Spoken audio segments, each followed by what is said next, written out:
একটা জিনিস ঠিক, ধর্মীয় অন্ধতার বিরুদ্ধে লড়াই সারা জীবন ইন্দিরা গান্ধী করে এসেছে। আজকে ভারতবর্ষের মানুষ তথা বাংলার মানুষ তার যে আদর্শ, তার যে ছায়া, সেটা দেখতে পাচ্ছেন আমাদের মুখ্যমন্ত্রী মমতা বন্দ্যোপাধ্যায়।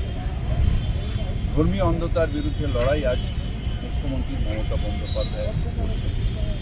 তার দীর্ঘায়ু কামনা করি, কারণ তিনি হলেন লাস্ট হোপ অফ ইন্ডিয়া, যে ধর্মীয় অন্ধতাকে রুখতে পারে। সেই জন্য বাংলার মানুষ তথা ভারতবর্ষের মানুষ মমতা বন্দ্যোপাধ্যায়ের দিকে তাকিয়ে আছে। এটার জন্যই তো আমাদের মুখ্যমন্ত্রী বারবার করে উদ্বেগ প্রকাশ করেছে। নির্বাচন কমিশন শুধু নির্বাচন করা বা সেন্ট্রাল গভর্নমেন্টের কথা নয়, ভারতের মানুষ যাতে সুরক্ষায় থাকে সেটা দেখাও তাদের।